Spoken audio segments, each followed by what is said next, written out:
My name is Charles Kelley, and I'm a Latvian American. I would like to invite you to join me right now on a special walk through my Riga. We're going to see special places of historic and cultural importance. I'm going to share with you some personal memories and some interesting historical tidbits that many people don't know. And I'll show you some places that even most native Latvians haven't seen.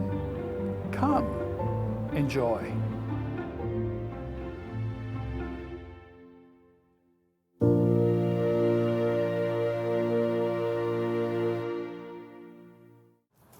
Now we're just a few meters away from the Monument of Liberty at the Bastejkalns Park.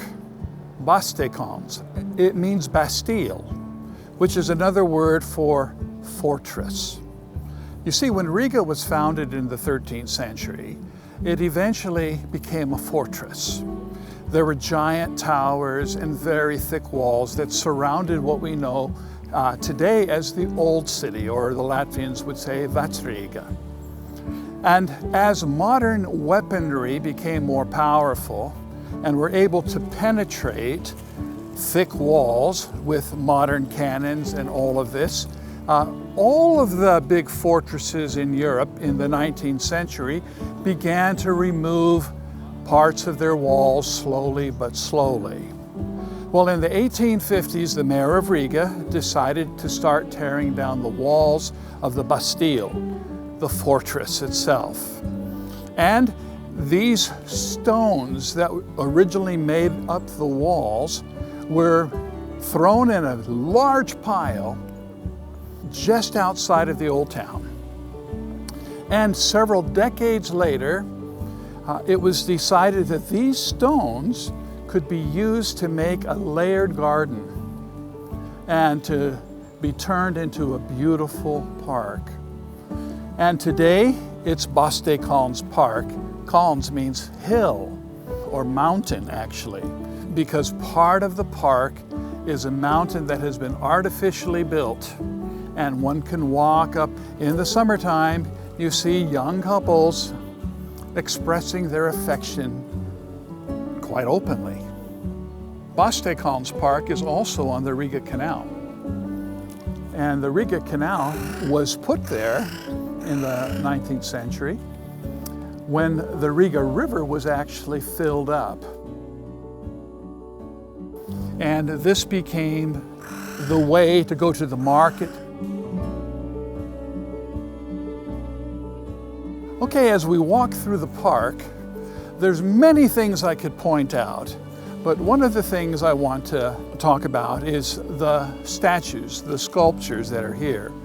Every year, seemingly, there's a new sculpture that's added to the park, along with enhanced landscaping. And some of these are made by local artisans, and some of them have been gifts from other countries or other occasions.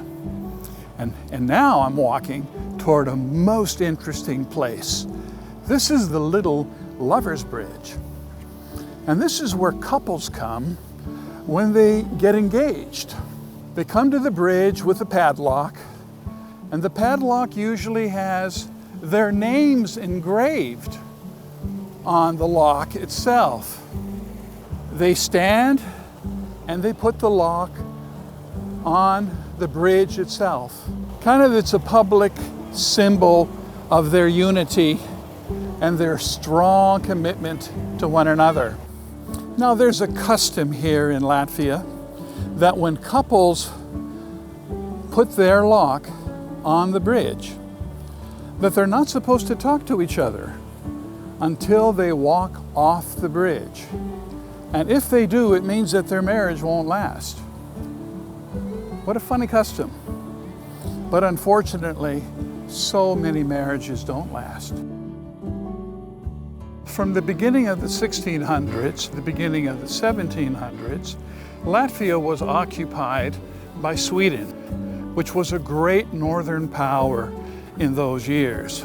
In fact, during those years, Riga was the largest city in Sweden, even exceeding Stockholm, because it just wasn't a territory, it was part of Sweden. In that century, there were numerous kings, and they all were named Charles. Well, Charles XII, who was the last one, he was a foolish king because he led the armies of Sweden against Russia in the Great Northern War. He lost and he lost his life. And his symbol, his logo, if you will, was taken from the old city and was put here to some sort of a reference to the Swedish king Charles XII.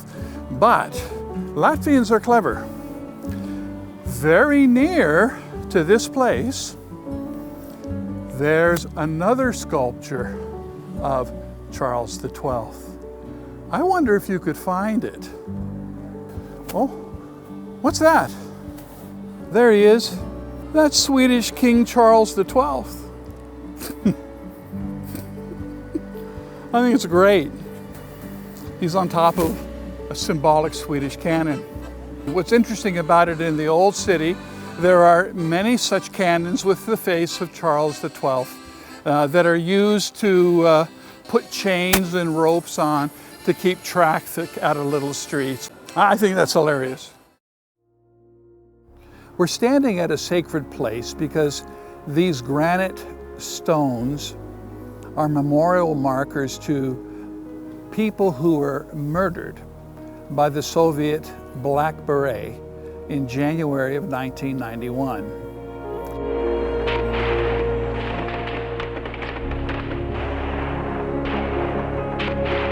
You see, that month, the Soviet Union, led by Gorbachev, was trying to stop the freedom movement. And in all three Baltic countries, he sent in his troops. And here to Riga, he sent the Special Forces, the Black Beret. They went to take over the TV tower, the radio building down in the old city. They wanted to take Parliament, and they came here to take the Interior Police. Well, while they were going into the Interior Police building, which is the White Building, there were cameramen and journalists hiding behind trees here in this park, filming them. And of course, they were caught, and snipers from the White Building killed them.